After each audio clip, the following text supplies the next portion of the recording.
So, we have our mission statement, which is a world without Alzheimer's disease and other dementia. And so while we're called the Alzheimer's Association, it's really Alzheimer and Other Dementia Diseases, Inc.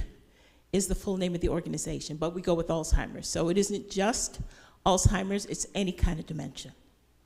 And we'll talk more about what that means.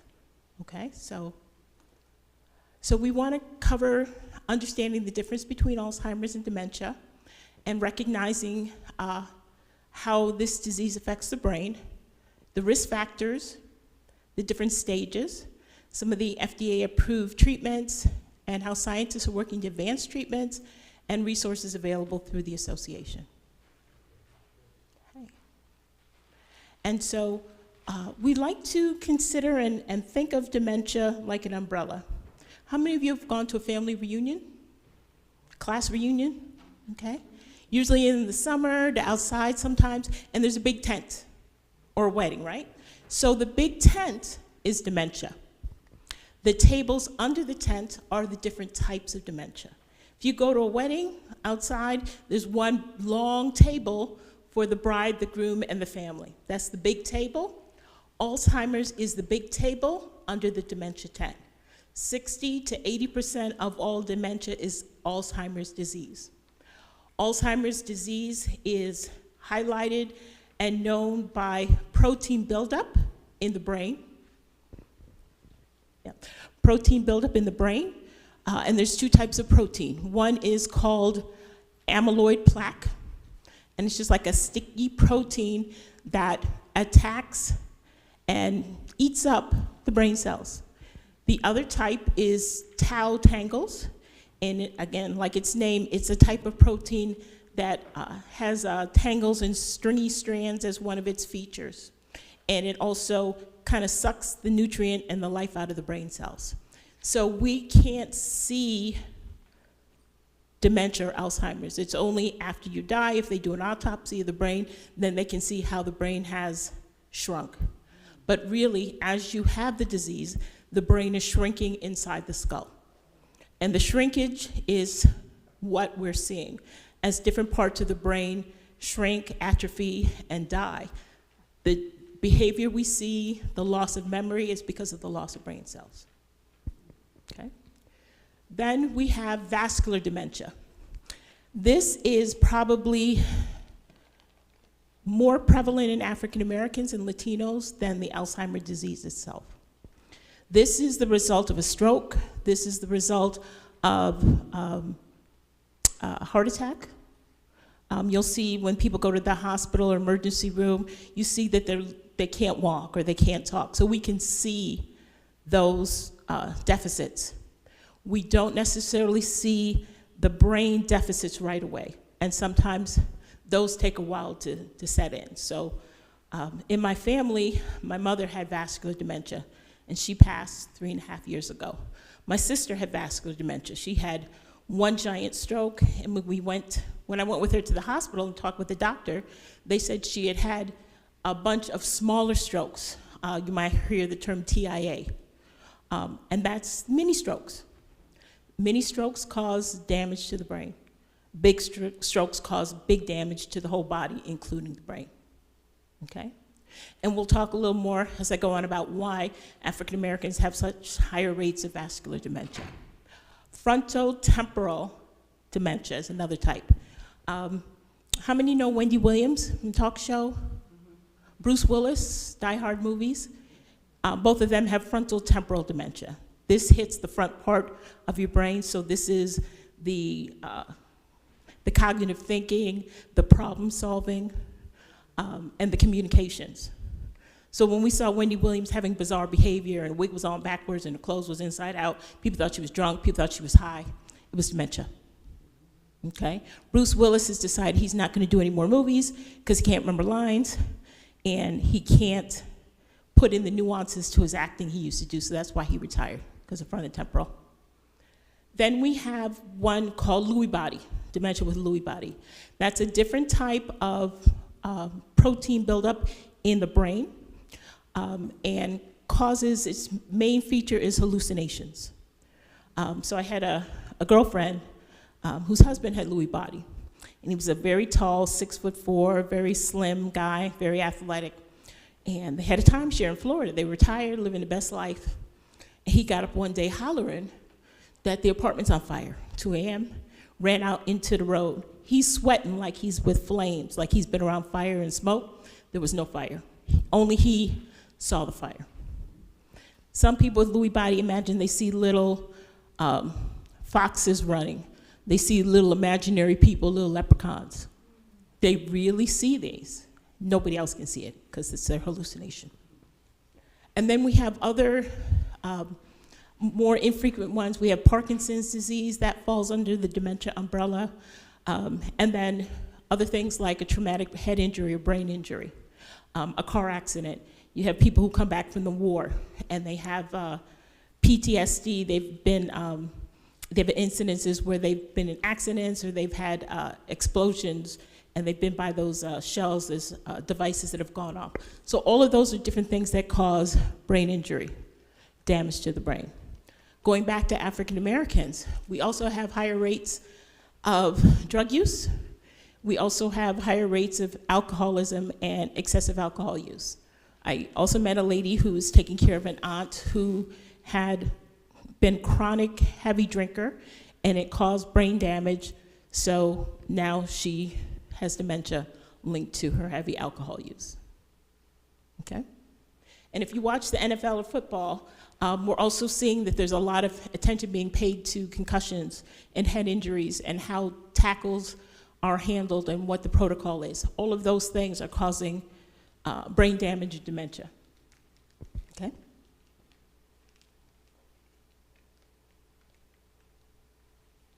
So dementia is this general term like the big tent, okay? It covers all the different dementias, and it really is about changes in your daily living, various symptoms that are going to interfere with how you're able to function independently. Alzheimer's is the most common under the dementia umbrella, and Alzheimer's is not a normal part of aging. It's a progressive brain disease. So I like to say, for example, if you can't find your glasses, that is not Alzheimer's or dementia. If you're putting your glasses in the toilet or the freezer, that might be an issue. And I'm giving those examples because they've been real examples people have come to the office and told us about, and they were concerned. Real reason to be concerned. We see those safety signs about missing person driving whatever car license plate. There are people who will drive, they don't know how to get home. They remember how to drive, they don't remember how to get home. Or they remember how to get home, and they're going down home. I had a brother-in-law, he was going down south. He was going to South Carolina. In his pajamas, no money, no gas card, but he wanted to go home. So he was going home. And he had that memory of how to get there. He didn't have no memory of how to deal with the other things along the way. So he actually had a son get on a plane to get ahead of him to intercept him on the road before he ran out of gas. And if y'all have ever been down south, going through rural Pennsylvania and Virginia, you are on some back roads. You do not want to be stranded on a back road, and now add on top of that, somebody's confused with that. Might decide they're gonna walk. Don't know where they are.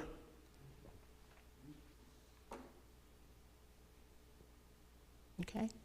So it's in the background on this screen, but if you look from the bottom row in the left, that's a large, healthy brain. As you go left to right, the brain is shrinking. If you look at the top row, the far right up here, the far right up here in this corner, you'll see there's more black spaces. The black spaces is where brain matter used to be, and now the tau tangles or amyloid plaque has caused those parts of the brain to shrink, or the alcoholism or the drug use has caused those parts of the brain to shrink because brain cells have died.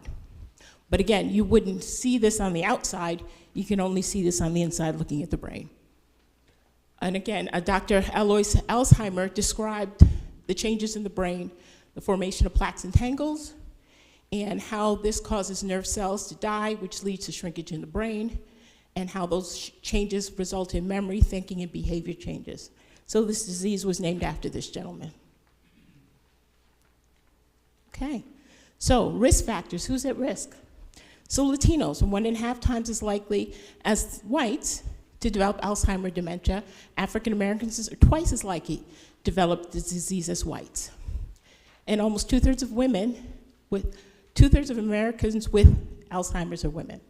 So let's break that down. So women, why 2/3? Women live longer than men. So if you live longer, if you have certain things in your gene pool or lifestyle choices, you're gonna see more of that. So if arthritis runs in your family and you live long, you're gonna see that. If diabetes or high blood pressure runs in your family, if you live long enough, you're gonna see that.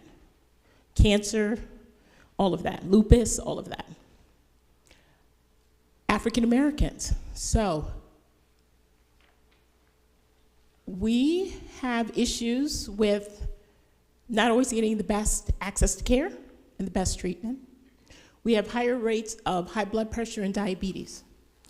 And those are two controllable risk factors that we can have an impact on. So how many of you know people who take high blood pressure medicine? Okay, okay. How many of you have a friend or relative who has diabetes? Okay, so that's almost all of us. And when I do this presentation in a white audience, it might only be 1 out of 4 for diabetes. When I do this presentation to an all-white audience, maybe only 1 out of 4 people have high blood pressure. Maybe only 1 out of 4 or 5 have diabetes or know someone with diabetes, okay? When I ask an all-white audience, I did this presentation in Penfield, and there was about 16 people in the room. And I asked how many of the people in the room had a relative that had Alzheimer's or dementia. About a quarter of them, okay? So I'll ask in this room, well, let me start with me. So most of my coworkers are white, and they have one person in their family that had dementia or Alzheimer's, usually grandmother or grandparent. There's a couple that have 2. Myself, my mother died of dementia 3.5 years ago. My father passed 2 weeks ago, dementia. My sister passed 10 years ago from dementia. My uncle on my mother's side passed 3 years ago with dementia. My aunt on my mother's youngest sister is still living in a nursing home with dementia. On my father's side, he has 2 brothers with dementia, and I have buried another uncle on my father's side with Alzheimer's. That's the difference between black and white.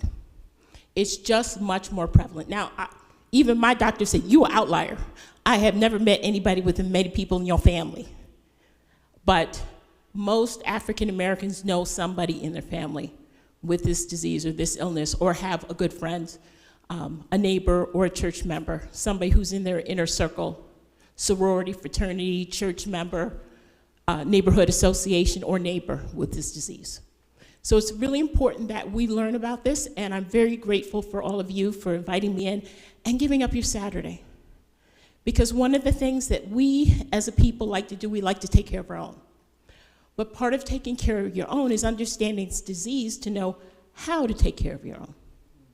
So when somebody has cancer, we learn about what's the medicine they need to take, what kind of treatments they need to take. They need to go to chemo, radiation, are they having surgery? And we learn how do you help them with that. If they have arthritis, okay, so you need to exercise that limb, you need to get in the pool, you need to keep the limb warm, you need to take some aspirin or Tylenol, but not too much because it tears up your stomach, and we learn how to help them. And so what I'm hoping is that you all can take away some tips about how to help those that you know with dementia and with Alzheimer's.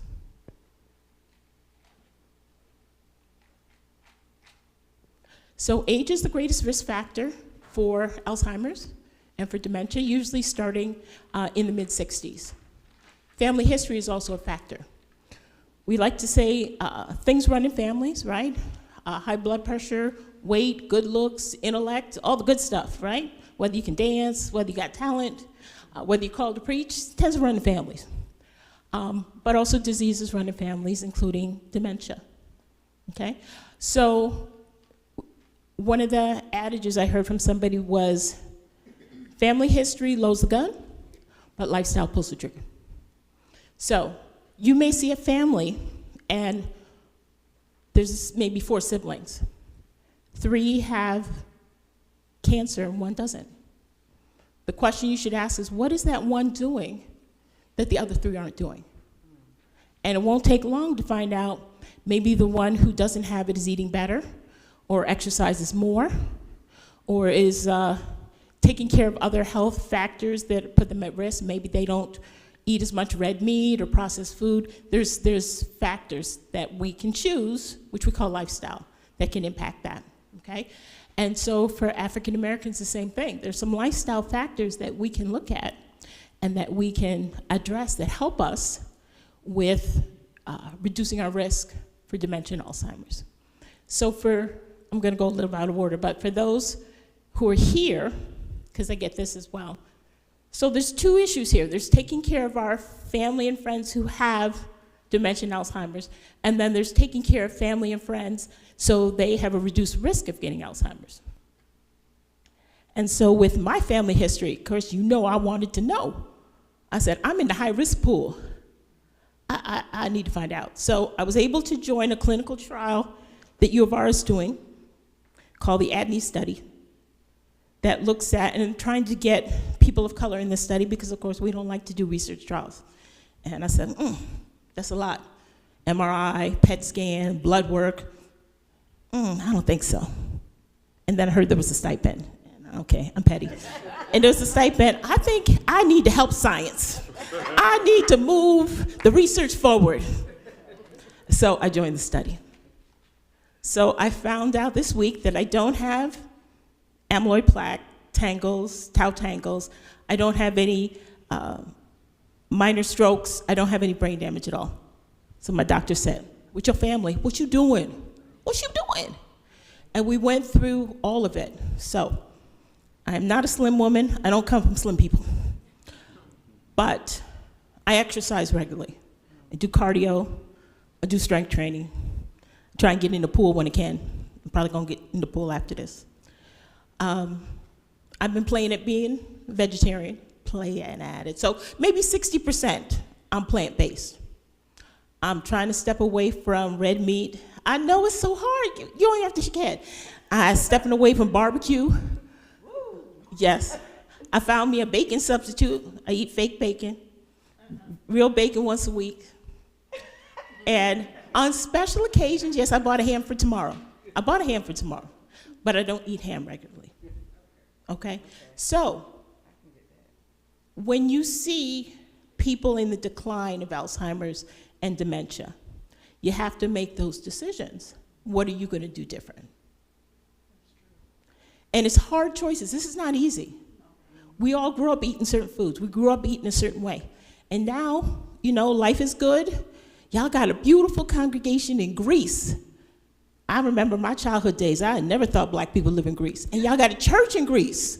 I'm just saying the world has changed, and it has improved for a lot of us. But now we have to change. Just because you can go to Wegmans and buy your body weight in ribs does not mean you should buy the ribs and eat the ribs. Just because you can go out to Outback Steakhouse and get the biggest steak tomahawk, because you can afford a tomahawk, you don't need to be eating a tomahawk steak. Unless you cut it in half and take some to eat later in a takeaway tray. I'm the queen of the takeaway tray. Okay? You don't have to eat everything they give you at the restaurant at that time. You can break it out into 2 meals. Sometimes if I'm feeling real good and the pants are a little tight, I'm breaking it into 3 meals. Okay? So those are the kind of things we have to do. We don't like to exercise. Ain't nobody like to exercise. But I used to say to myself, do I want to exercise or do I want to have a stroke? No comparison. Ain't nobody want to have a stroke. So I get my blankety blank self up and I go work out. Don't want to work out, don't want to have a stroke more. Okay? Don't want to have a stroke, I do like bacon. Okay? But not more than having a stroke. So you make those changes. You have to make those changes. I'm sorry? Don't So now, for the things that are just really difficult to give up, now we're looking at that. Doctors like say portion control, okay? I was a champ back in the day, Crisco can on the back of the stove, 8 pieces of bacon for breakfast. If I'm buying it, I thought I should eat it. And if it got real good, I cook up the whole pack. Live by yourself, nobody saw. Okay. But you know what? But your health tells the story, right? Now your cholesterol's high. Why am I cholesterol high? Oh, I know what I ate. I know what I drank. I'm not supposed to be drinking. Okay? So this is where you have to make those choices. Okay. So I'm going to talk a little bit about the stages of the disease. The early mild stage. This is the one that fools us. We see a couple little changes. We see, some memory slips. Maybe you forgot to pay the taxes, trouble remembering names. Maybe the person who was that wonderful person who could make that 12-course meal for the holidays, burned the grits, forgot to take the turkey out the oven. Little things, right? You're like, but she's been doing this, automatic. Didn't even have to think about it. And now, I've seen Italian ladies come and they don't know how to make lasagna no more. I've seen African-American ladies, they don't know how to make mac and cheese. And that one lady who made it from scratch with the secret recipe lost because she don't remember. This early stage can be brief. It could be 2-3 years. It could be 10 or 15 years. So with my father, this probably was like 15 years, and he really kept it secret. We didn't know. We just thought he was being private. He's a private person. He'd just be a little more private. Whatever. For my mother, this went really quick. Maybe 3 years. Okay? The middle stage. Okay? This is where you see the confusion with words. People aren't able to explain themselves or clarify what they mean. This is where you see the personality and behavioral changes. The person who was very quiet and mellow now is argumentative. The person who was very mellow will slap you or hit you or punch you. The person who was a nice church lady is cursing a blue streak. You're like, what? Who is this? What? There are people who I've met who, one lady married an American woman married a man from China. And, he had a great job at U of R and he retired. And he was in the middle stages.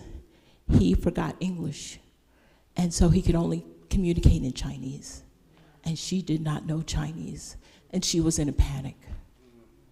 And they're doing like pictures to be able to communicate. I've also heard this with Spanish people who've learned English and then they start to lose the English and can only speak the Spanish.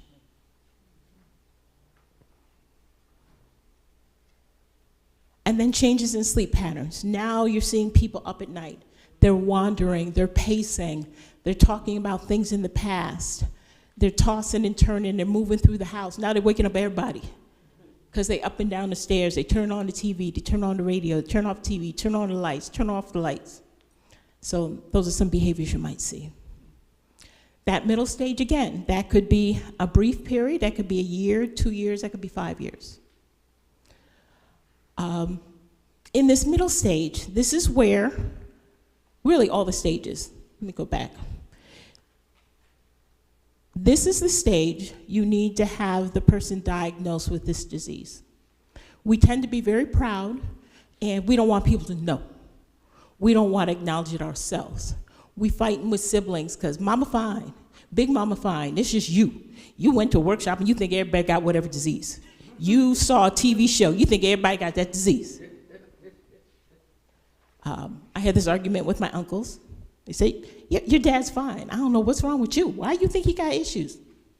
I said, he got issues. He's missing things. He let his driver's license expire. He let his passport expire. He hasn't seen his doctor in 1.5 years. His prescriptions have all run out. Something's going on. I'm gonna go see him. I talked to him. And in a 10-minute conversation, he's okay. A 15-minute conversation, he's okay. Because they're picking the subjects they want to talk about that they remember. Ask them about things they don't necessarily remember. Who's the president, Dad? When did you retire, Dad? What year?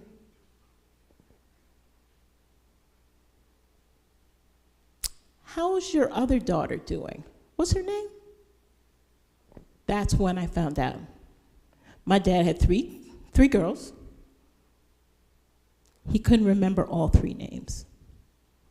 He confused me and my sister, Marcia. He didn't remember Marcia died. He didn't know who the president was. So I told my uncles, call him, talk to him on the phone, ask him about your mother. He said, why would we ask about Mama? Mom been dead 25 years. I said, ask him how your mother is. Then they called me back, oh my God, Mom's alive. Now you see what I'm saying. You have to ask the right questions and different questions. Okay?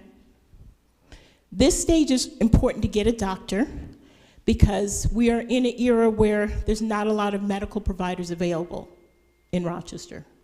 So the process is you go to your regular doctor, and your regular doctor sees you for 15 minutes. So now you say, I think they're having memory loss issues. And he asks them, how you doing, how you feel, what you ate yesterday, what season is it? Oh, they seem fine to me. Come back in 6 months. So now you got to push to come back in 6 months. But now, come with your documentation. And if you want, we can provide you what's called a mini cognitive assessment because every doctor didn't graduate top of their class. Some of these doctors were C students and they see their way through. Okay? And when you think about which doctor is quick to try new things, ask probing questions, them was the A students. The one who just signed in that form and moving you on to another 6 months might have been a C student. So C students need help. You're going to have to help your doctor. I know you don't want to help your doctor. That's not my job. He went to school. He should. If you want the best for your people, you're going to have to help your doctor. Okay? So we have 3 different types of cognitive assessments, and I can get you those forms. And I had one lady, when I was tabling in an event, said, I can't believe my doctor don't know this. And she was mad. And she walked away and she came back. Okay, what can I do to train up my doctor? Because this is ridiculous. I said, ma'am, I will send you a pack. We have a packet to train up doctors. They can have continuing education credits for their license on Alzheimer's and dementia. Maybe your doctor just does the minimum. Maybe he does CEUs on foot health. Maybe he does CEUs on skin rashes. Maybe he didn't know that Alzheimer got some CEUs. Train up your doctor. Like we say, train up a child, train up your doctor. So, you train up your doctor, you go, you give him the form, he read up on it, he like, okay, I'll do this test. He do the test like, oh, you know what, I think your person has some cognitive decline. They can't tell the time. They don't know their own address. You've been saying this. So, now, he will put on the chart exhibiting signs of dementia. Now that word is on your chart. That opens the door for you getting services. Now you can go to your health insurance and say, we have a diagnosis of dementia, I need home health aid. You can go to home health care. We have insurance and we have a diagnosis of dementia, I need aid. I need a nurse. I need durable medical equipment. Go to Lifespan, we got a diagnosis of dementia. Can you give me some money to put a ramp in my house, to put grab bars in my bathroom? But you need the diagnosis. Now, it might take 6 months to get the diagnosis from your doctor. If you're quick and speedy and pushy. Otherwise, it might take a year. 2nd, 3rd doctor visit. Now, you get a diagnosis. The doctor says, we're going to send you to the specialist, a neurologist. We got 2 practices in Rochester. U of R has AdCare, and Rochester Regional Health is over in the Wilson Building, and they have gerontology services. Either one, don't matter. Most of them have a 9-month wait to be seen. So then you go and you see the specialist who can tell you, oh, you're in an early stage. You know, there's some medication that we can give you by infusion, which is IV, to slow the progression. Yes. When we get to The middle stage, sorry, you're not eligible for the medication. You're in the middle stage. You're too far along. So early stage diagnosis, potential treatment. Now, don't take this wrong, but we are in a very lovely church with lovely people. I see one of my cousins. How you doing? And so we tend to be a little more affluent in this congregation. So I'm going to say stuff that I don't say in the inner city. One of the things I'm going to say is all the treatments are not covered by insurance. They're cash money. So if you're eligible for the treatment, that's something that may be on the table for you all. This may be a thing you have a family discussion. Maybe there's a family member out in Florida, out in Denver, out in Mexico, living their best life, retired, got a lot of money, and maybe they can't come and bathe your person and keep them company and help on the day-to-day basis, but if they can write a check and pay for treatment, that's good family. All of this is early stage. Middle stage. Yes, ma'am. What type of treatment are you talking about in that early stage? Like medicine? Yes, and I'm gonna have to Google this. There's two medications. Leqembi is one, and there's another one. Agisil, I think is the name. And they're both administered IV directly into the brain. Now, there have been some side effects with this treatment. Okay, it's got like a 10 to 20% risk factor. It's caused some seizures, it's caused other people to get worse, and it's caused some death.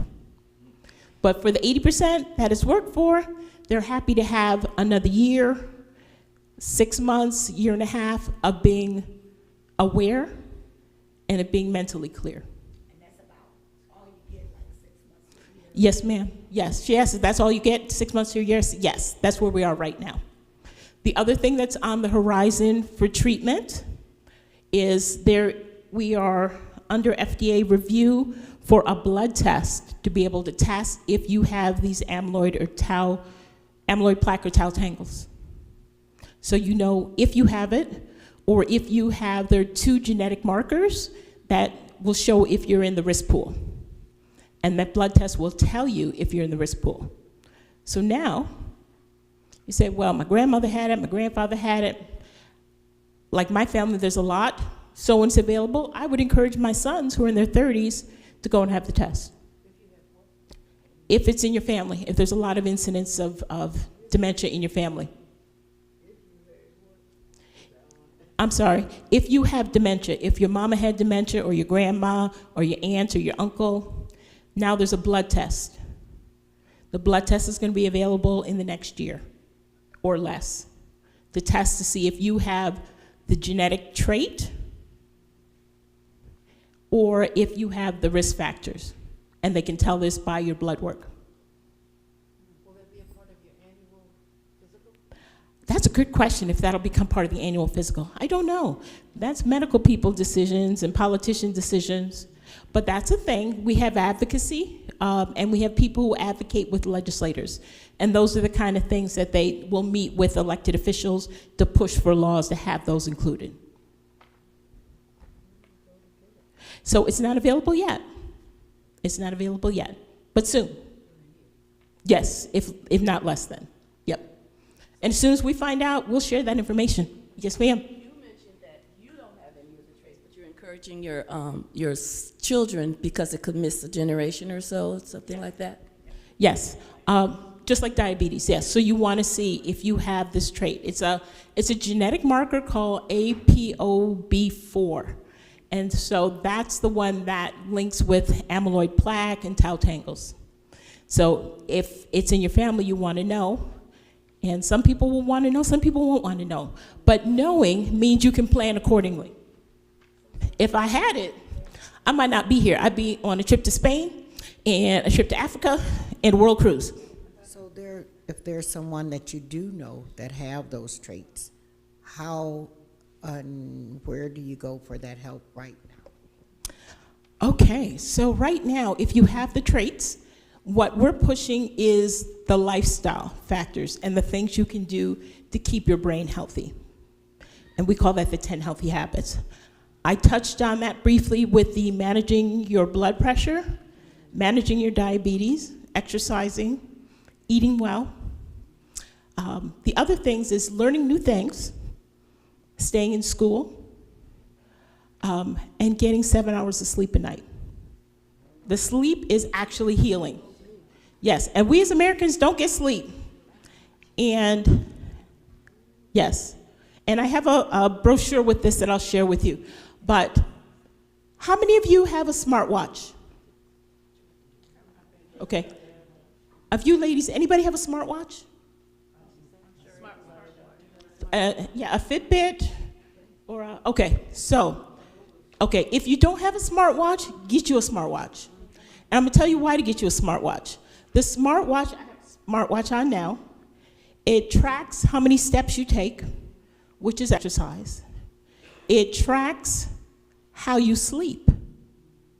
So yes, so I can look on my phone that has all the reports, and it'll tell me how many hours I slept, if I slept deep sleep or light sleep. The deep sleep is like spring cleaning for the brain. 3 hours of deep sleep will go in and remove amyloid plaque and tau tangles. So if your person has a risk factor, say they need to get them a smartwatch, they need to monitor their sleep. Teach them. Is there anybody in your family under 25? Is there anybody in your family under 25? Under 25? Yes, ma'am. Yes, but they wouldn't be available at all times for. Okay, so young people, they call them digital natives. These Gen Z and millennials, they know technology like you know how to drive your car. So they can get with Big Mama. They will FaceTime. They will have a conversation remotely and can walk her through it. When they come for the holidays, yeah. When they come for the holidays, you task them with this. There are ways that younger people can help us who aren't digital natives learn this stuff. I was not a big technology person. I go to New Bethel CME Church. They wanted to have a Facebook page. They said, Tag, you gonna help? I said, I don't know about Facebook like that. My son said, Ma, I'm gonna show you what to do. Ma, you got people who already listen to what you say and follow you. Okay, put a picture up on there, Ma. Okay, I'll put pictures. Ma, don't just put words. Nobody wants to see words. Put a video. I don't know how to do a video. Ma, I'm gonna show you how to put a video. Okay, I put a video. Ma, you need to do a slideshow. I'm not doing no slideshow. I'll show you how to do a slideshow. Ma, you need to do stories. Why you keep giving me assignments? But if you go to New Bethel CME Church Facebook page, I got stories, I got reels, I add music soundtrack, because he showed me how. Somebody's gonna show you how to use this smartwatch. Somebody's gonna show you how to be able to look at how you're exercising, to look at how you're sleeping. Those are things you can control. Mine tell me if I slept too long, it's time to get up and walk. There you go. Someone may give you a boost if you need encouragement. Mine gives me encouragement. I pick the encouragement. I get fireworks when I meet my steps goal. And I do get a buzz. You've been sent to time to get moving, Arlene. Like, leave me alone. But I know they're trying to help me. And they encourage you that you shouldn't sit for more than 1 hour. Every hour you should get up and move for 10 minutes. So it'll buzz you, it'll tweak you. Come on, let's get to stepping. Like, why are you trying to be slick? Get to stepping. But a little message will come out. So those are things that you can do to help you so that you're not at these stages, okay? But you're in the high risk pool. Okay? And then this late stage, this is the tough one. This is the one where, let me go back to the middle stage. So the middle stage is where you want to get a care plan together. This is where I know your family knows you. Your family knows what your favorite color is. Your family knows what your favorite flowers are. Your family knows what your favorite foods are. Your family knows what TV shows you like. Your family knows if you like riding in the car or you like sitting on the porch. When you get to this stage, you won't have the words to tell them what you like. So you have to have this written down so people will know and understand what they can do to make you happy and keep you happy. This is the stage where we see the issues that now are 911 events and we're going to the emergency room. This is where Big Mama wanders off. And yes, I have a wandering off story. My grandmother on my mother's side, my mom was telling her brother that, she's got issues, she don't remember, she argumentative. She's like, no, my mother, that's not her way. It must be something you're doing. So they argued like this on the phone a couple of weeks. My mom ain't sleeping, she had her wits end. She said, okay, I'm gonna bring Granny to your house. And she stayed with you for 2 weeks. I'll see how you do.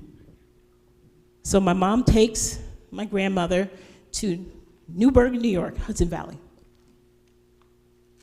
Day 1 goes good, day 2 goes good. Day 3, my uncle gets a call from New York State Police Department. He said there was an older black woman walking on I-90 in her pajamas. And she was picked up by a trucker.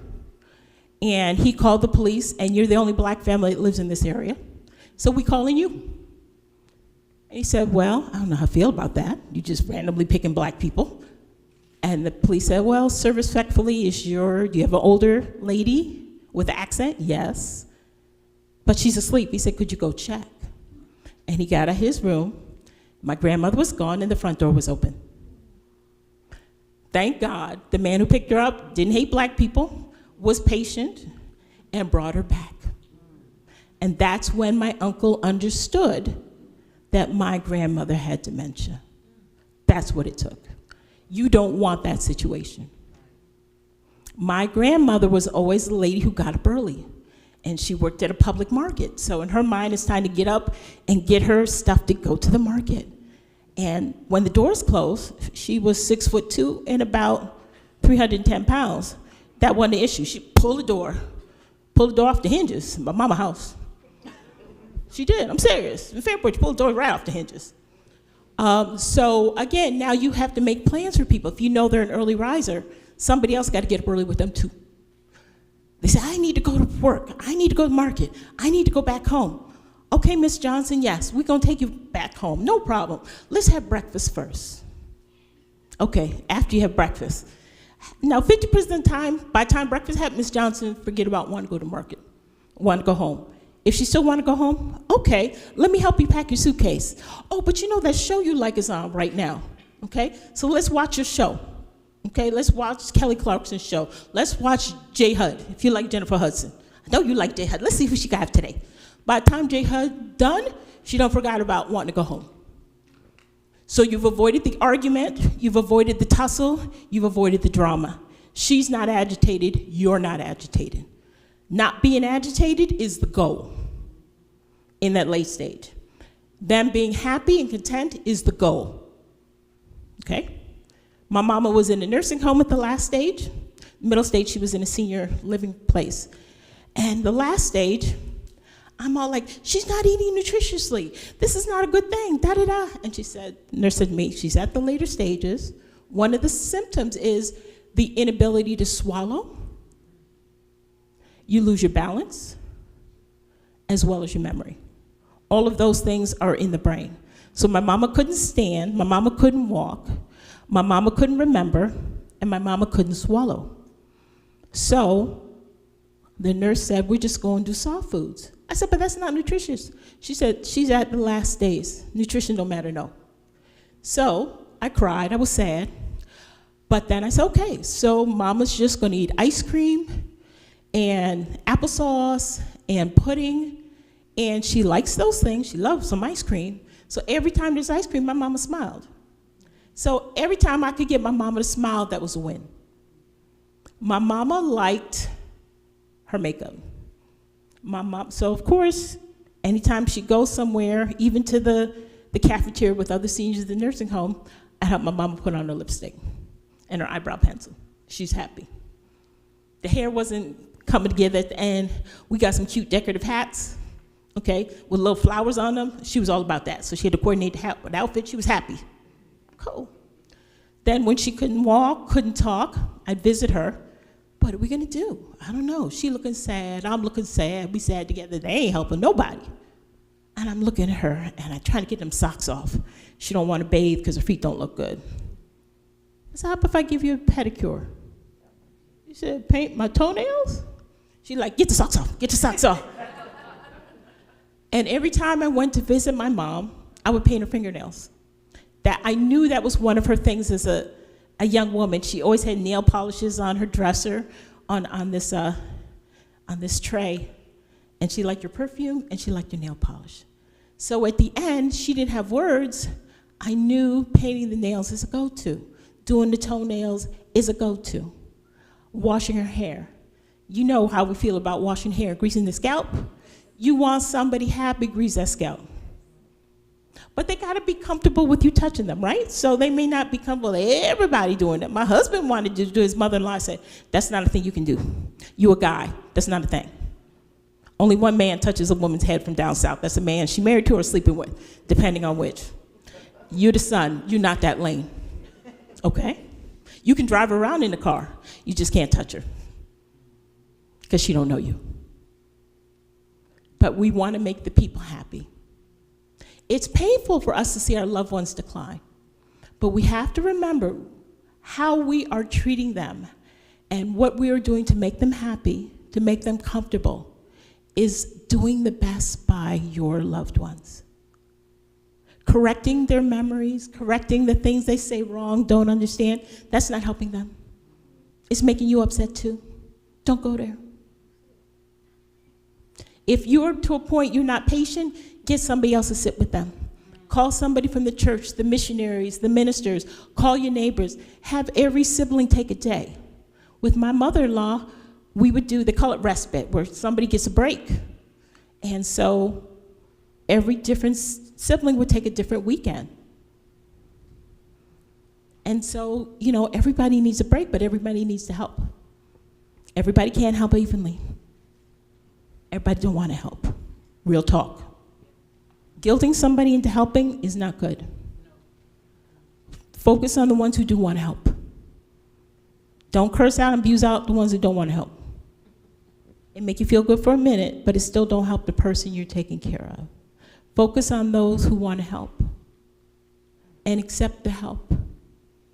One of the biggest issues we're seeing in the African American community is caregivers getting so stressed out and exhausted doing all the work, doing all the care, the bathing, the feeding, the toileting, the calming down, the staying up with the person at night, they get sick. So there's been situations where people have had a heart attack as a caregiver, and they've left that person with dementia alone. If you saw in the newspaper, Gene Hackman, who's a famous actor, and his wife was doing it all by herself. They had no help. And then she got sick, and she died. And there was nobody to take care of him, so he died, probably from malnutrition and dehydration. And that could have been avoided for both of them if they had help. Whether family and friends, a home health aide, a nurse, get the help. And I know my husband was adamant, I don't like people in my house. They won't be touching my things. Listen, go to the side. I'm sorry, my family's from the Caribbean. Go to the side. Listen, let the woman help. I can't help my mother-in-law and do dishes and cook. When somebody was not with my mother-in-law, she thought she was alone. And if somebody came out, I'm all by myself in this house. I'm in the basement washing clothes. I didn't live Lola by herself. But now I understood someone has to be with her all the time. I can't walk away and even go to the bathroom. Somebody's got to be with her. Somebody's got to be with her. Now, she wasn't a walk-off. My grandmother was a walk-off and go. So sometimes you need that. And I'm telling you, these young ones, your children, your grandchildren, your great-grands, they got so much more patience. They haven't heard all the stories. So when Big Papa wants to tell the same story for the 84th time to you, and you just feel like, I can't take it anymore. Get BB, Nene, y'all come down here. Go sit with your grandfather. I need to go to Wegmans. I don't even know what I need to do. I need to just be gone. I'll be back when I come back. I'm going to Wegmans, Tops, I don't know, Public Market, go look at a chicken, a rooster, I don't know. I'm going to just drive to the lake. I don't know what I'm going to do. I just need to be away for a bit. Okay? And you need that time. You need that time. Okay? So we talked about the stages, and no two individuals experience the same symptoms and the same stages. So if somebody in your family has Alzheimer's or dementia, my family, totally different. Totally different. And the symptoms worsen over time. There is no cure, and people will pass. Okay? So these are some of the FDA-approved treatments for symptoms. And these, again, some can control behaviors. So if you have a violent person, you have a person hallucinating, sometimes doctors can prescribe antipsychotic medications. They call that an off-label use to keep them calm.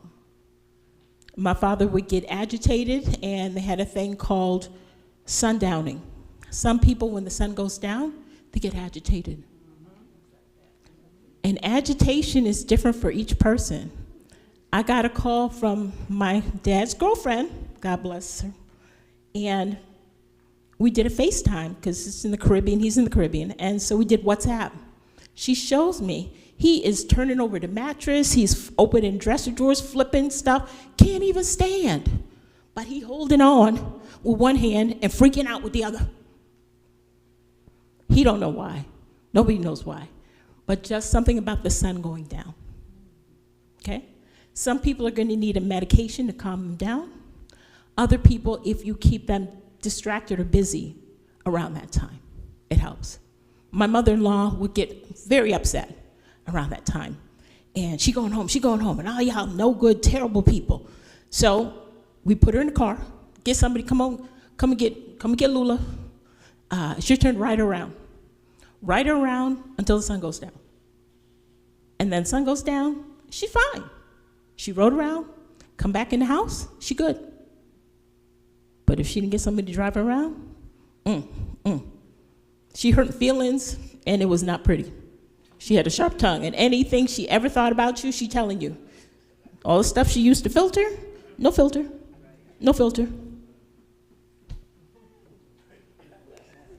Luckily, I wasn't on the bad list. I was on the list, nobody could remember my name. And I jokingly said, I must be cousin everybody, because I seem to be a presence that everybody's familiar with, but they don't know my name. So I just accept that I have the cousin everybody kind of persona. And in each one of your families, you got a cousin everybody. There's somebody that can sit with that person, and they're okay with that. Don't even know their name. You look like somebody I know. You look like somebody I'm related to. You look like a family member in a younger day, and I'm living in a younger day. So you want to bring in cousin everybody to help, to sit with them, whomever that is. Now, some other people ain't gonna like it. I don't like blah, blah, blah. They are cousin everybody, and they are part of the treatment plan. Get used to it. And you work with it that way. Okay? And so, again, we have these different drugs that are slowing the progression, some that are handling some of the behavioral symptoms. I like to encourage people that drugs are the last option of choice. If you can find things to calm a person, you're going to have to pivot to drugs. Okay?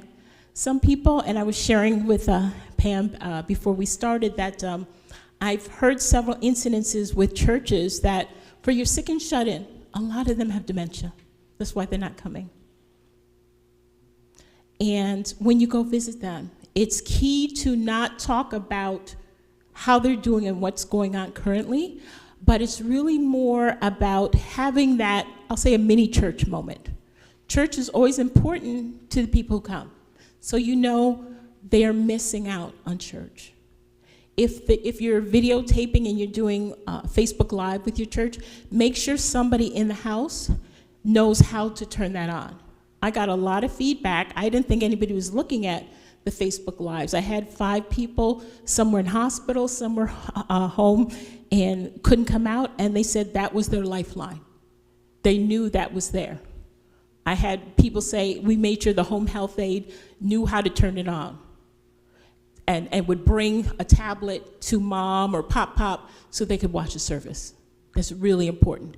If you have your services archived, or you have it on YouTube and you can go back and see old services, that could be something that could help keep somebody calm. That could be something that they could do to keep them occupied while you're trying to put dinner on or you're trying to do something around the house. When people from the church come or people of faith come, what I've heard that's really helpful is singing, there's a phrase, the songs of Zion. Singing the church hymns that you know, singing the spirituals that you know, saying the prayers that you say during the service, whether it's the Nicene Creed or the Lord's Prayer or, the Apostles' Creed, whatever one that you use. But with dementia, the most recent memories are the ones that go. The oldest memories are the ones that stay. So the things from childhood days, the songs that they sang back home, down home, they will remember those songs. They may not talk anymore, but now they will sing that song. They will recite that prayer because that memory is there and comes right to the surface. They may not know your name.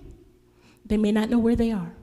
They may not remember their spouse's past, but they remember the Lord's Prayer. They remember whatever that song, Amazing Grace, Blessed Assurance, Down in the Valley, Eye on the Sparrow. They know that song. And you have given them, I don't want to overstate a blessing, but you've given them a moment of peace and a moment of joy. And everybody in the room can share in that moment. In the late stages, we don't have as many of those moments. So you have to hold on to them, and you have to count them like pearls. And that's why I shared the nail polish and the toenails pedicure story, because I don't have a lot of happy moments at the end, but I'm holding on to those happy moments I had with my mother. And I'm going to have to list out the ones from my father and just hold on to those, because that's what we have. And to know, as a caregiver, as a sister, brother, daughter, friend, whatever you can do to help is a good thing. We can't cure this disease. It can't go away. Your goal is to keep them as happy and as calm as possible. And if you're doing that, you've done your job, and you're a good sister, you're a good daughter, you're a good friend. Okay, so we talked about clinical studies and the research, the warning signs. Okay, so again, memory loss that interrupts daily life is one of the major warning signs. Okay, forgetting important dates, asking the same questions over and over, and needing more memory reminders from family and friends. Okay, so sometimes forgetting names and appointments isn't necessarily a sign if you can remember them later. Okay. Changes in planning or solving problems. Again, if there's somebody who used to do the taxes and can't do the taxes, do the family events, do the family reunion, and now they said, we don't need a family reunion. I mean, we don't need a family reunion. We used to have all the time. But that's them dodging because they can't coordinate and plan something that complex. Okay? Sometimes being late on our genie, okay? Running out of bleach. It's not a sign of Alzheimer's. Sign you busy, but not Alzheimer's, right? Difficulty completing familiar tasks, right? And we mentioned this, driving to your house, organizing a grocery store list. We see this with some people if you're a game player, cards, checkers, bingo, and they forget how to play that. They don't understand how to play that. So that might be a sign.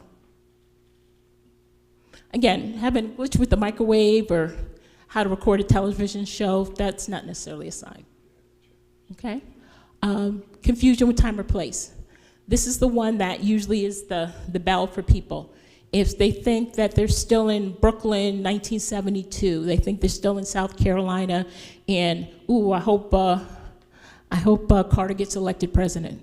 So they're confused with time and place and where they are. Okay? As opposed to, is it Saturday today or is it Friday? Oh, no, Good Friday was yesterday, today's Saturday, tomorrow's Easter.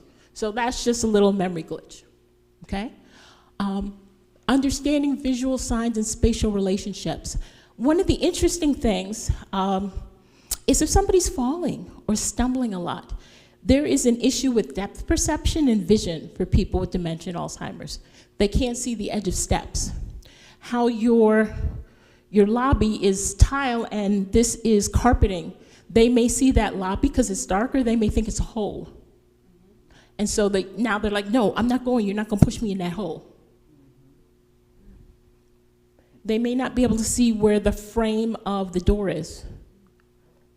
They may not be able to see the door handle or the doorknob, depending on the color and the light, okay? As opposed to vision changes related to cataracts. Cataracts is when things get cloudy or dark. I know my husband had cataracts, and my son surprisingly had some vision issues, and the key sign was everything was cloudy.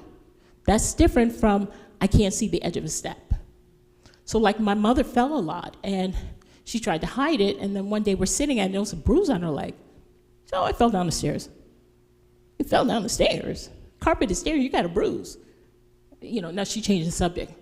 But every time I go visit on a Sunday, so how you doing? I'm patting her leg and I'm looking to see if there's any bruises, see if she flinches when I touch.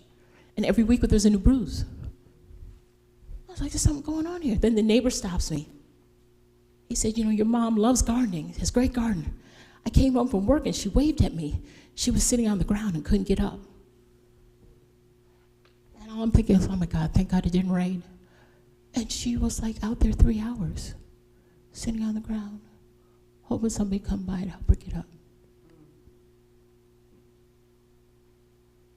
New problem with words, speaking, or writing. This is where you see people who kept journals, not keeping diaries anymore. People who used to tell a lot of stories, getting frustrated because they can't remember the details and who was there and where that was.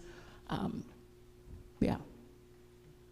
And then 7, misplacing things and losing the ability to retrace steps. So again, like I mentioned before, maybe you can't find your glasses or your car keys, but you can go back everywhere you've been and you'll find it. With people with dementia and Alzheimer's, this is where things are in weird places. They're in the freezer. My mom would just pack up everything in the nightstand at the nursing home. So every time I come, I'm like, what's gonna be in the nightstand? It's orange today. It's a half-eaten sandwich. It's somebody's sock that's not hers. It's the phone. It's a remote control. It's somebody else's remote control.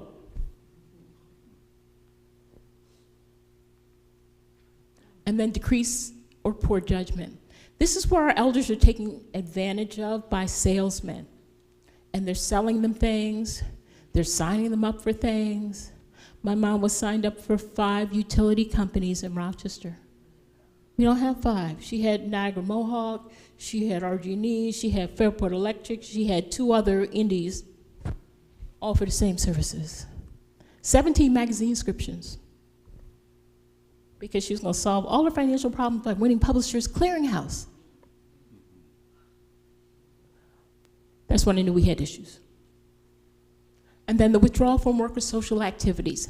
You definitely want to, as a congregation, and any of you who are members of fraternities and sororities, look at who hasn't come back after COVID.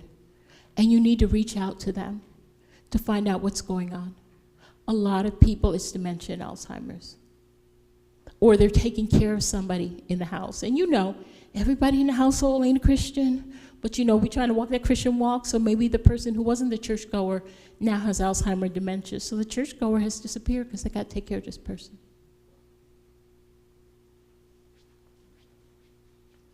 And then the last, change in mood and personality, right? This is the getting confused, depressed, and not sleeping. Some people get suspicious. Somebody's coming in here and taking my stuff. Not that I can't remember where I put stuff. I don't remember where I put, my mama lost her purse. How do you lose your purse? Well, one time it was in the suitcase. One time it was under the bed.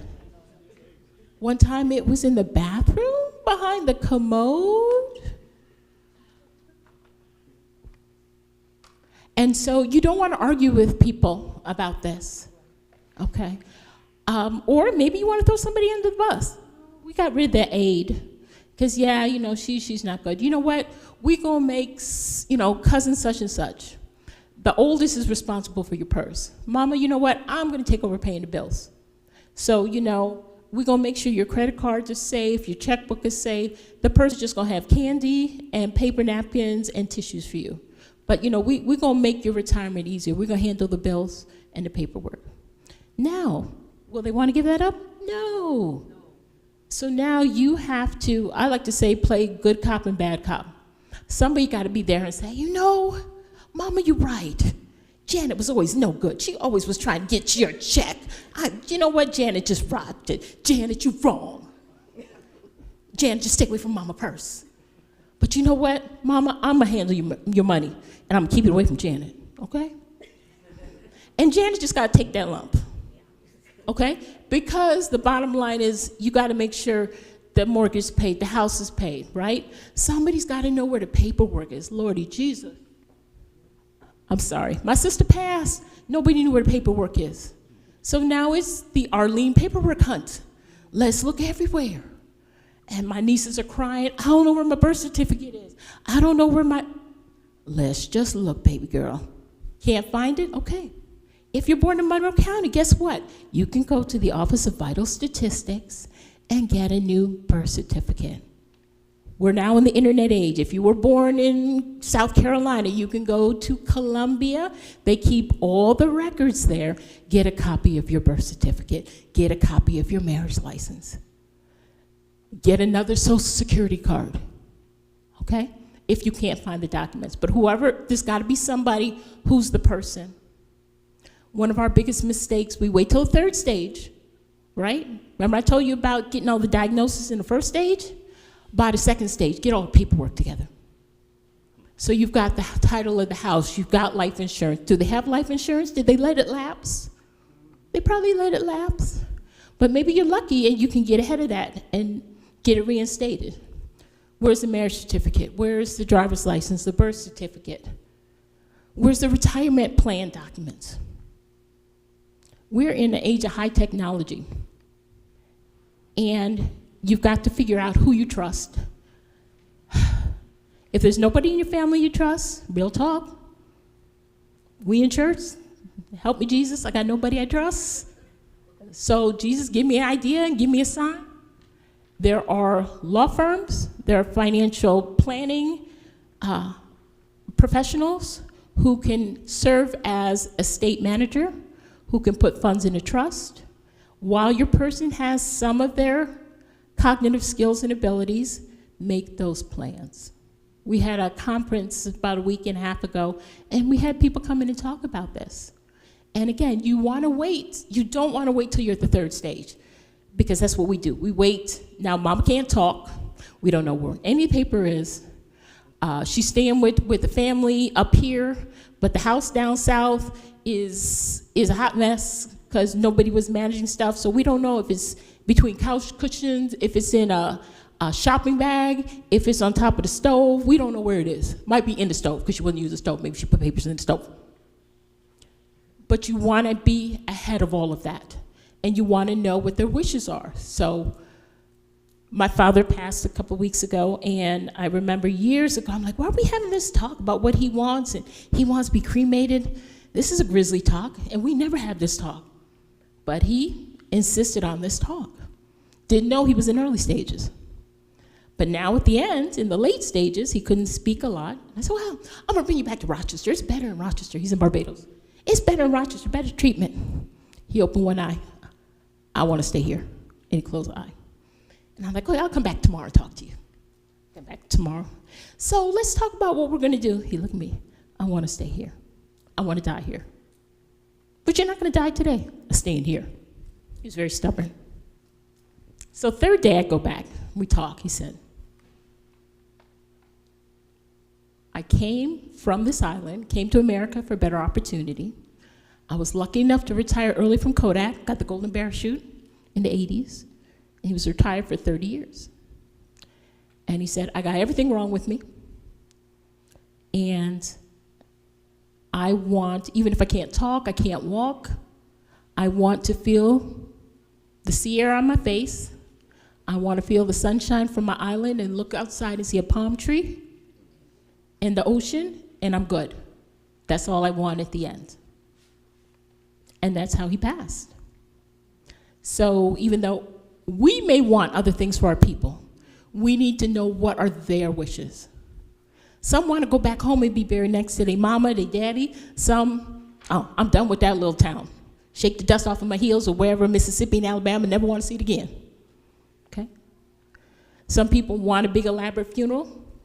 I had a sister-in-law plan her whole funeral, picked her picture for the program, decided who was going to speak at her funeral, picked out her casket, because you can prepay on a casket, folks. You can also pre-buy a cemetery plot and pay on that in installments. That's a thing, okay? You can arrange all of that, okay? But you have to have the conversation to know what they want. And then once you know what they want, it's written down. When that time comes, you're not arguing with Janet and Mary and Sam and everybody. I think they should have a gold casket and a horse-drawn carriage. And listen, you saw that on TV. That ain't what Mama wanted. If you want that, you go ahead with that. Okay? Okay, so we have this grid. This is kind of our last point on, approaching memory concerns. You want the awareness of the situation. That's your first thing. So you're hearing things. Now let's document it. Let's take notes. You see this. Maybe you want a cousin to come by. You want to talk to the minister. You want to talk to her bestie. Who's seeing things? Who's seeing different indications? Then you have a conversation with that person. You have a conversation with family. And then once you're very clear there's something going on, right? You reach out for support. Who is going to back me up on this? Who's going to help me with this? Okay? And then now you go see the doctor. And then you're off to getting things documented and seeing what your options are medically and what your options are in terms of planning for the future. Okay? And so again, early detection, that's important. I'm going to skip over us. We do a lot of stuff. We're here. We have support groups. We have educational workshops. We got all kinds of stuff available on the website for information. If you want more details on any of those different areas, the research, the medications, the treatments, the education that's available. We've got all kinds of brochures and programs, lots of stuff. We even have a clinical trial match if people are interested in becoming part of a research trial. We got a website to find out clinical trials in your area that you can participate in. And these are just examples of workshops that we do about the different types of Alzheimer. And here's our number. We have a 24-hour, 7-day-a-week helpline, 1-800-272-3900, website alz.org. And then we have a community resource finder that helps you if you need nursing home in Florida and you're in New York and you're trying to plan for somebody. You need to know about home health aid services in Texas for your person and you're in New York. We have this national resource finder that's available. Okay, questions? So what I'm gonna do, I'm gonna start with something happy. Everybody who asks a question gets a brain. Brain for you. Your friend, did she leave? Yes. Okay, take a brain for her. One for you, because you're with them. Okay. So it's a stress ball. You can squeeze it. And since I called you the bad daughter, I'll give you one. One for you. Yes, please, yes. We also have our community services program and services booklet. This has a listing of all our This has a listing of all our support groups, yes. All our upcoming education through June.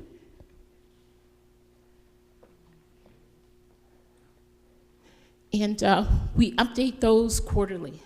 So definitely want to make sure you have one. Here you go. All right, here you go. You asked me a question earlier. Okay. And who else? Let me see. Okay. I do.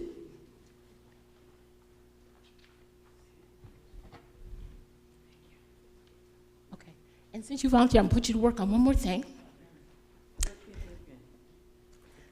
Oh. You knew about the purple pens. That's right. Okay, so we'll come back to that. All right. So what I'm also providing you is a home safety checklist. So this is even if you don't have Alzheimer's or dementia. Okay. I'll bring you one too. It's important to make sure that your home is safe. One of the big things that I had to tussle with my mama about was those doggone throw rugs. Women of a certain era love them a throw rug. And that throw rug will throw you down after a certain age. And so you got to get rid of them throw rugs. Or if you're determined to have a throw rug, you're going to want to have something that can be fastened and adhered to the floor. So you want to look at all of those options and opportunities. Also the grab bars in the bathroom are a big one. So sometimes you don't want to wait until somebody falls or has an issue to get the equipment that you need. And sometimes you have places locally, like your fire department, is a great resource for loaner closets. I have tapped into several fire departments and referred people who need a wheelchair to borrow, or need a walker, or need crutches. So you may want to start thinking about those things as well. Okay, yes. Questions? You talked about behavioral changes. Yes. Mm-hmm. Oftentimes when you talk about dementia and Alzheimer's, people go through those behavioral changes. Yes. Why is it that they turn to profanity when they've been church folks all of their lives? That's a good question. My theory is when you can filter, something may pop in your mind, but you tell it to go away or you dampen it down. So as a person, as a church person, you may know the swear words from elementary school to high school, but you choose not to use them, but you still know them. And so when you get mad at somebody, that word may pop in your head, but you'll say, what comes out of my mouth is going to be something else. But now the filter's gone. So the ability, and it's a higher reasoning skill, right? The ability to say, I want to curse you out goes to, I'm going to come up with a Bible verse and sing me a certain gospel song when you take me there, right? That's some higher level thinking. Now with the dementia, you don't have that higher level thinking anymore. So you stuck at the first step, I'm going to curse you out. The second step, let me find something to substitute.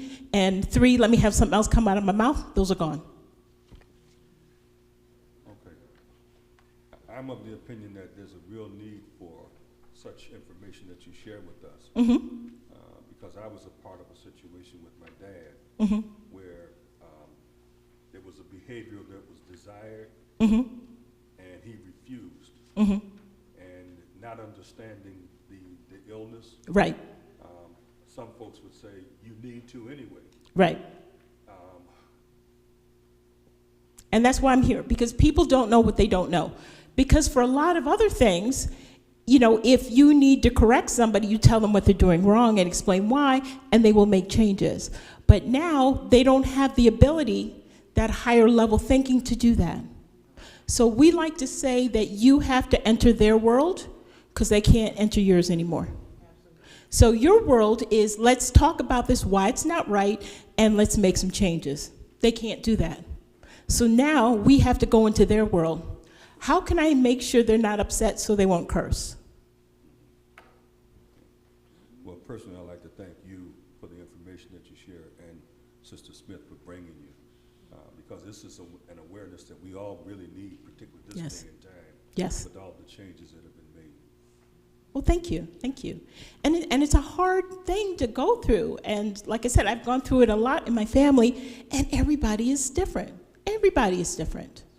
You know, my mom was not a curse you out person. My aunt in Canada, but she was a curse you out person before.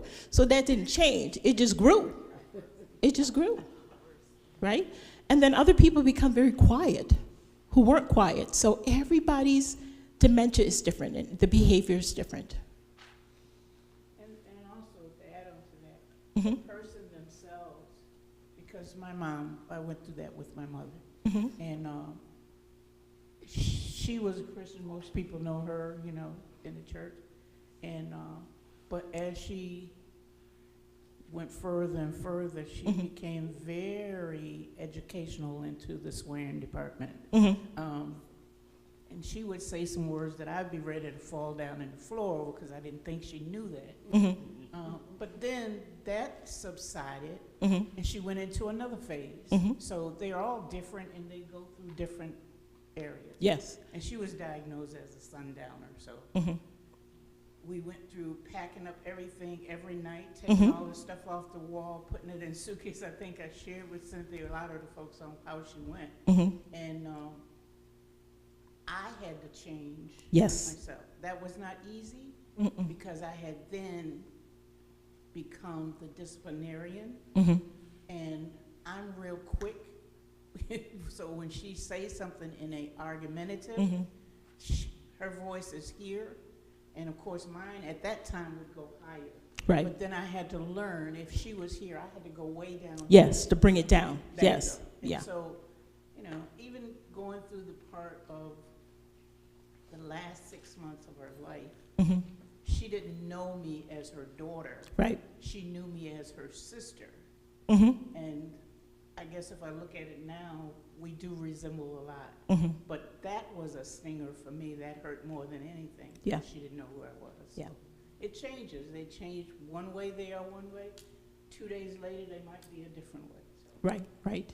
And they'll ask you hard questions that are tough. And so one thing we talked about, and this may be hard for those here, but we called it the therapeutic fib. So when my mother asked me, where is my sister? My sister is dead. Marcia is working late and couldn't make it today. She'll be by tomorrow. That's a lie. Marcia's dead. But twice I told her Marcia's dead, and she's devastated. She's crying, her whole face. Why didn't anybody tell me? I missed the funeral. You were at the funeral. But me telling her she was at the funeral doesn't add clarity. It adds more confusion. It's better to say Marcia's working late. Marcia's on vacation. She took the girls to Florida. Marcia is not feeling well. She's got a cold, and she want to come and give you the cold. Marcia's got COVID. And whatever to move that conversation away from talking about Marcia.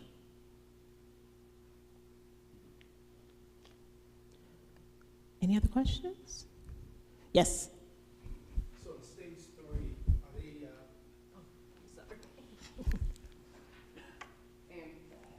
yeah, so in stage 3, do they start to sleep more? Yes.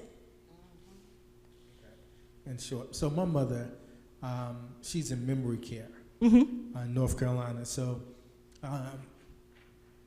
she tends to wander in other folks' rooms, and my sisters try to get by to see her like every day or every other day, just to check on her, because sometimes the folks that are caring for them, if they don't see folks that truly care for their loved ones, then they tend to not be as attentive to them. So thank you for sharing that. That is a big issue. So people think, okay, I've got them in a really high-end nursing home, memory care, to give them all these wonderful names.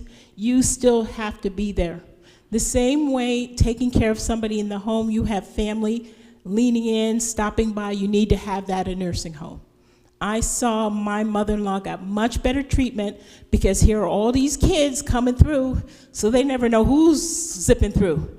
And don't you think you was gonna skip bathing Lula Mae that day and her son came in? That's not happening. They didn't like how you did this.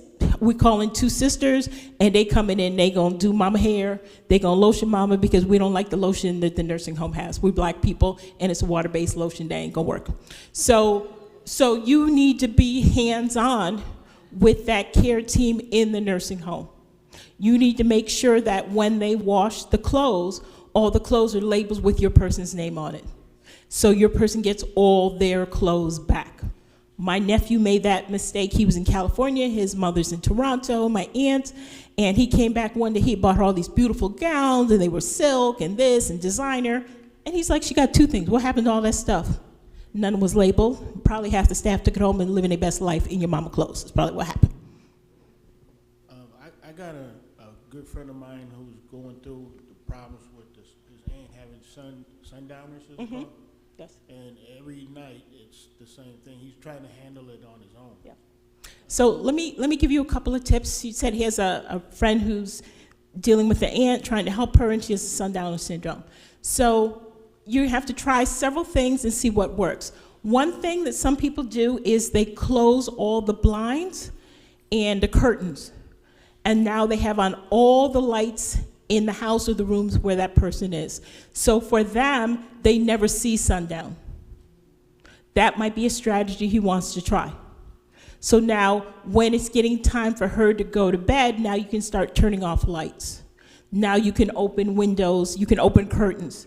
But for some people, if they see, and again, we don't even notice this sometimes, but depending on how the house is, maybe you bought the house because it has lots of natural light, and you don't have a lot of curtains, right? You have shears. Well, maybe now those shears need to be blackout curtains, because that would make a difference for this person. Also, is there an agency that he can get an aide to help him with the everyday? Yes, but, and this is the big capital letters, B-U-T, but, ... He has to understand and know his mama, his auntie, to a high degree.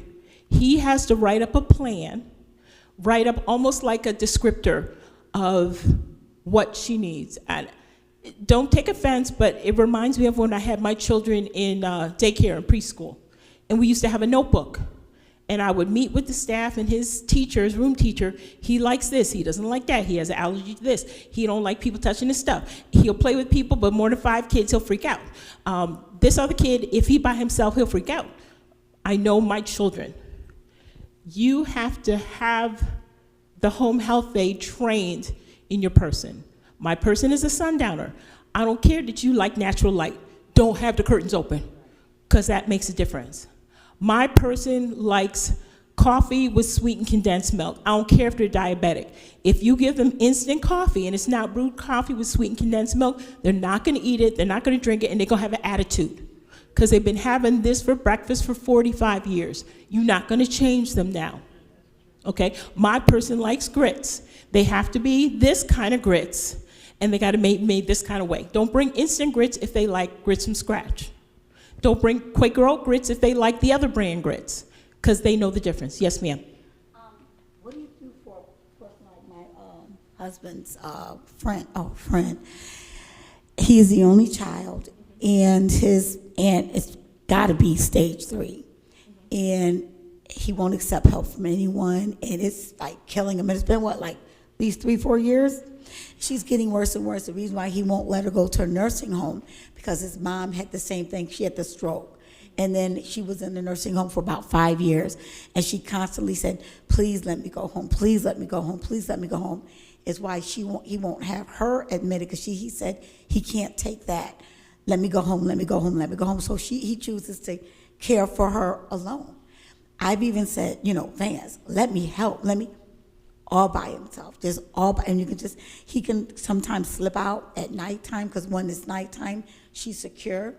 He has FMLA now, because he'll be at work and she'll leave the house and the neighbors are watching her, but he won't accept help from anybody. And it's like, in that situation, I have 2 suggestions. One, there's a book that's called 36 Hours a Day. That is phenomenal. I suggest anyone read that. It is so good.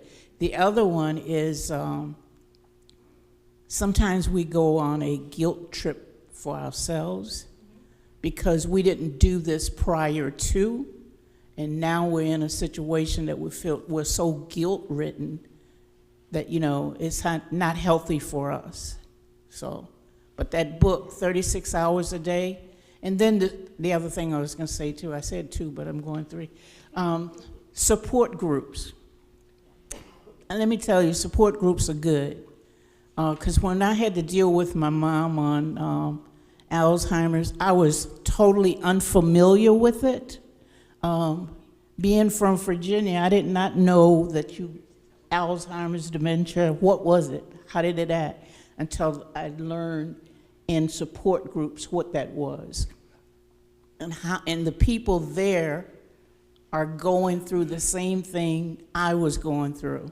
So there were days that, as much as I love my mom, I wanted to put her outside in the snow and make her do snow angels. But you know, the thing of it is, sometimes I want to lock her in the basement. But I didn't know anything about it, and it was just taking a toll on me until I started going to those support groups, and people start telling me how they responded and what they had already gone through. So that's important. And thank you for sharing about that. Also, so anybody who would like that book, we have a nice, I won't say library, repository of books, so we can provide the 36-hour day. If you want a set of those, we can get those to you. So no problem. I would also say, and again, thank you for that, is to approach him from the other end. What's the plan when you get sick? What's the plan for your mother when you get sick and you can't take care of her? Because you're heading toward that. Whether it's the flu, whether it's COVID, whether you're hospitalized, what's the plan? You don't have a plan. So you need to have a plan in place. And if you can approach that way, say, well, now, to develop a plan, let's pull in a couple of people to practice taking care of her for the plan, not regularly, for the plan. And once he sees that she can be taken care of, that might help. Also, with people helping, one or two that know him, like you two, while he is there. Because people think nobody can take care of my person as good as I can. Great, you're right. So how about I come in and I wash dishes? How about I come in and do laundry? How about I come and sit with them while you do dishes and you do laundry? Okay? And In the house. Am I right, Tony? They've been best friends since 12 years old. Mhm. I've known him since 19. Hold everybody in the house. he needs help himself. Yes. Yeah. Yeah. Yeah. Yeah. Go ahead. You Yes. know, one of the things, when we're having relative A little loved ones- closer. Oh, Okay. that are going through things like this. So they can hear you on Facebook. Oh, okay. Okay. We need to let it be known, Yes. because Say it when again. I was Say it going- again. We need to let it be known. Say it again. We need to let it be known. One more time. We need to let it be Thank you. known, because when we know someone, we can call on someone. Because when Yes. I was going through, I called Tina when I was going through with my mom, because I witnessed her going through it with her mother. Mhm. And it was so much help to me, because I brought my mother home with me. Mhm. And she lived in Buffalo, Mhm. but when she had to go to the hospital, the social worker that I was assigned here in Rochester was the best thing that ever happened.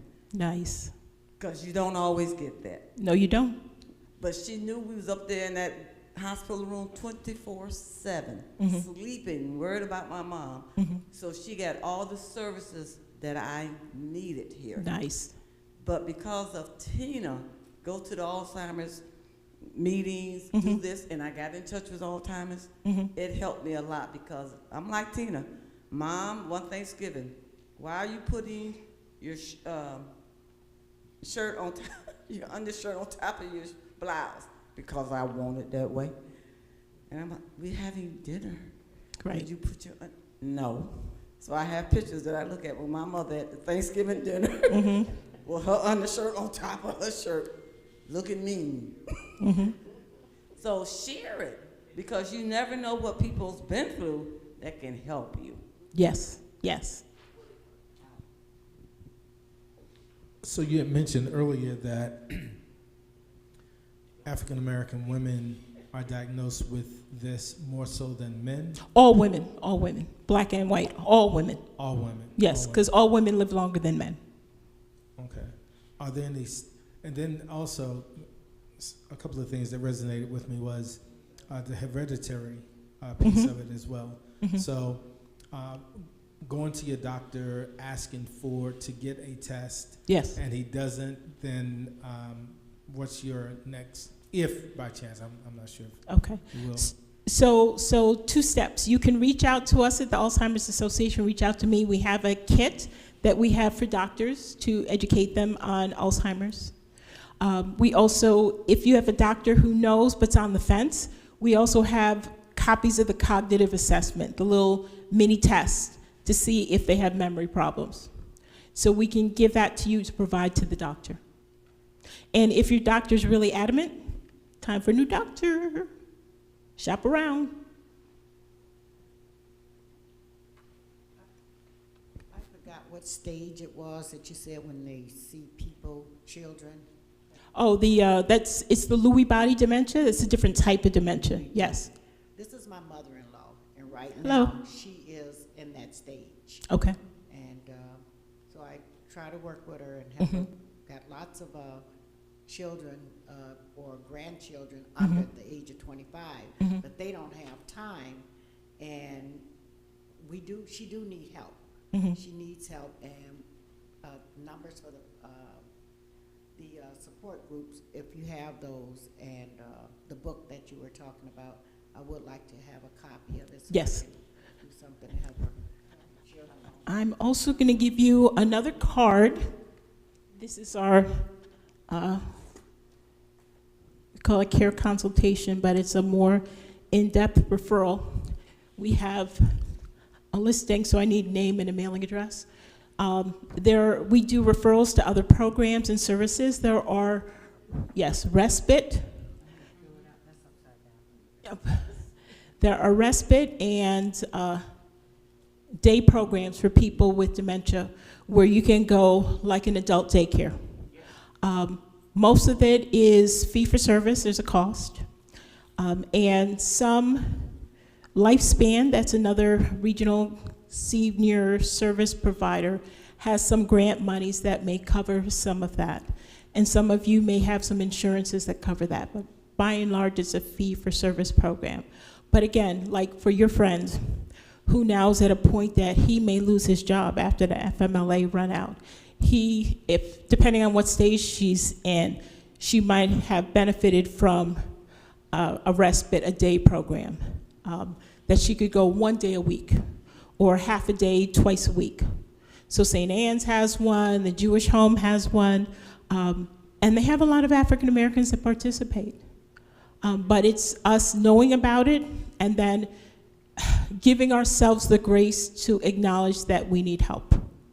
And again, for your friend, it may be an intervention from you all or from the church saying, you know, if you lose your job, how are you going to take care of your mother? So while you don't want to do these things, you also don't want to lose this job. Yes, sir. Hey, Arlene, how you doing? So you mentioned just a few minutes ago, which is one of the things I was thinking about, in terms of African American people. A lot of us are private, right? And we don't know about what's going on in someone's household until it's, yeah.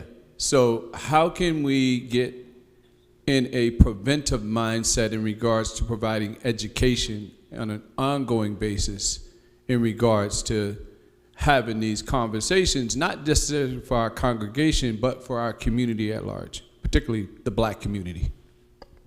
Great question. Difficult question, but great question. So first things first, I'm going to ask you to sign in on a sign-in sheet. Okay. Second thing is I want you all to think, because we are private people, but we also have influences. We're influencers in our different circles. If you have an email, please add your email, because I have created a list for people in the African American community who are involved with faith communities or program managers and people who just want to share information. And I send out information to that list every month. You share what you have. You can't share what you don't have and you don't know about.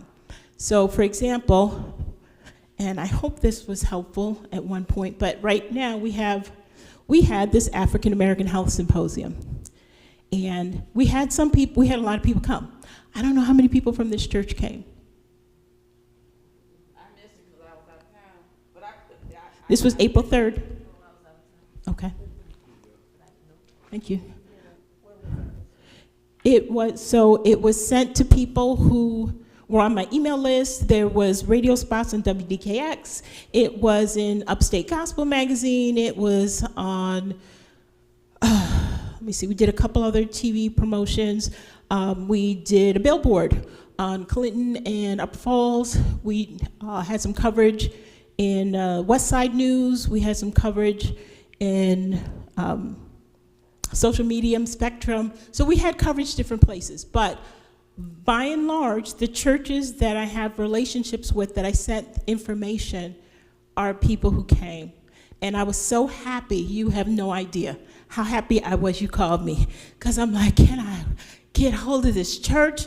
And we have Miss Rosiah Johnson, yes, who from Northside, and she reached out, and she's been involved in the walk, and she said, you got to get all our churches need this information.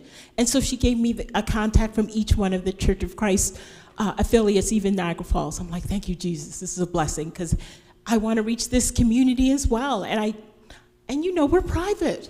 So, you know, if I send a random letter and they don't know me, you know where that goes, right? So I want to get the information out to as many people as possible. I want people to come to our workshops. I'd like to come back and do another workshop. If you're okay, I'd like to do a series. We have a whole 5-unit series, 5 workshops called The Empowered Caregiver. In Penfield Library has us come in every month for 6 months. I'd love to come here every month for 6 months. I'd love you to bring a friend, bring a family member, bring somebody who's got issues that needs to hear this, because that's how we're going to change it. Yes? Okay.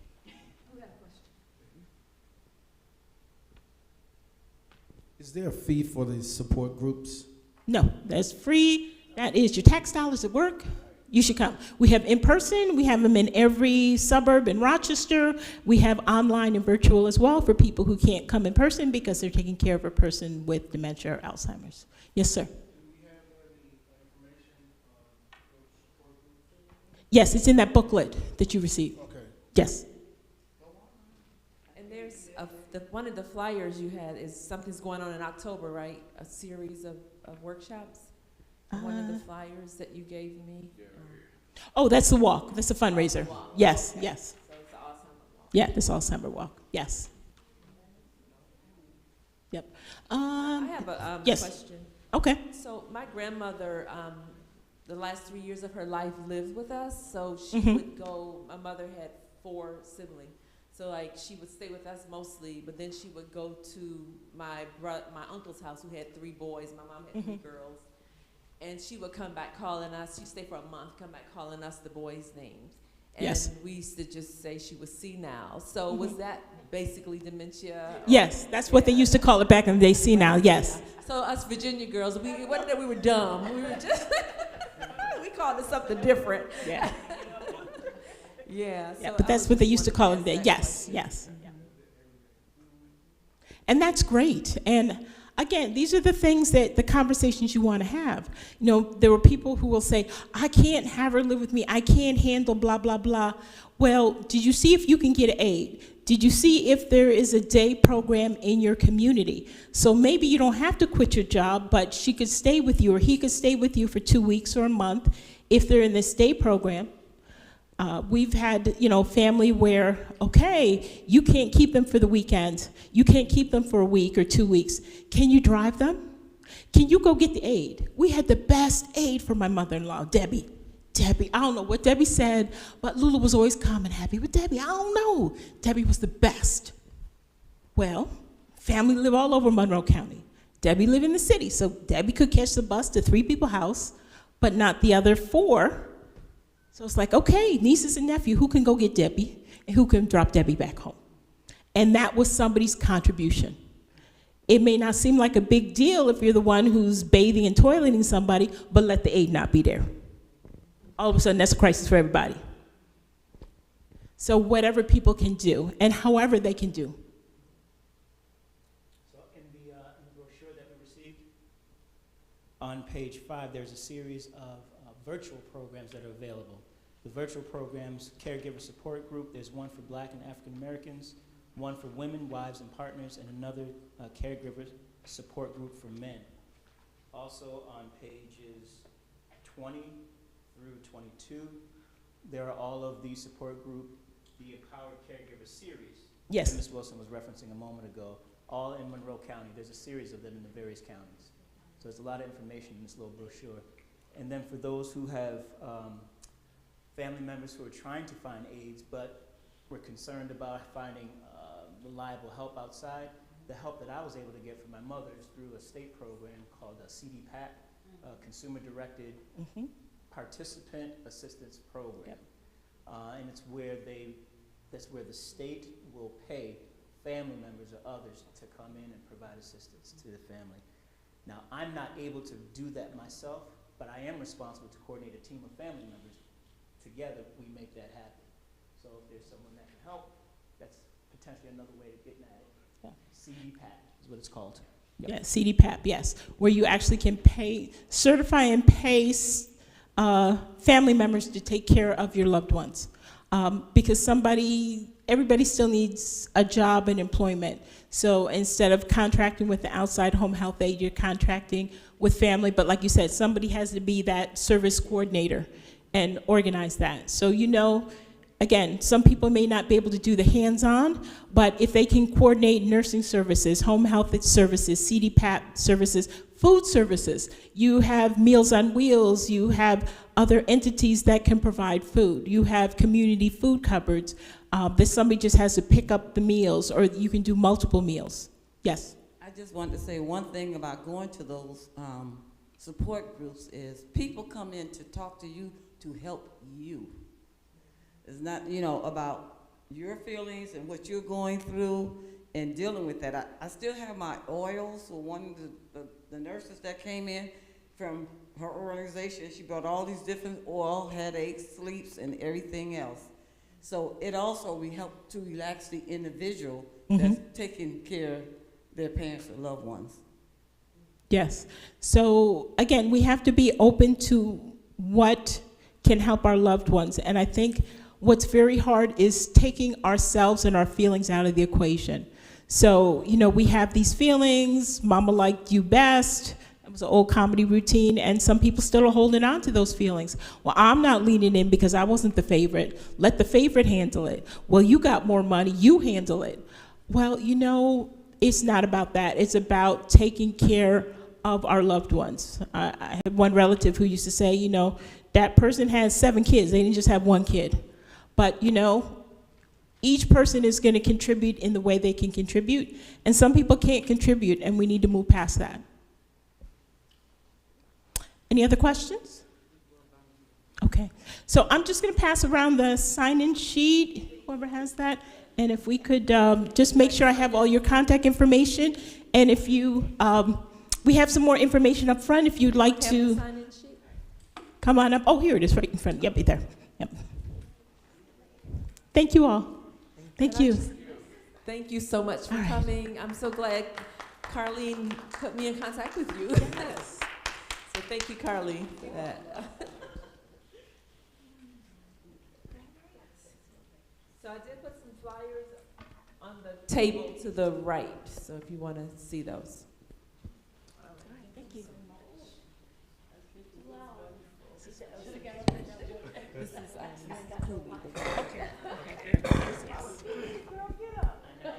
Mine and tell me, okay, check you over and all around.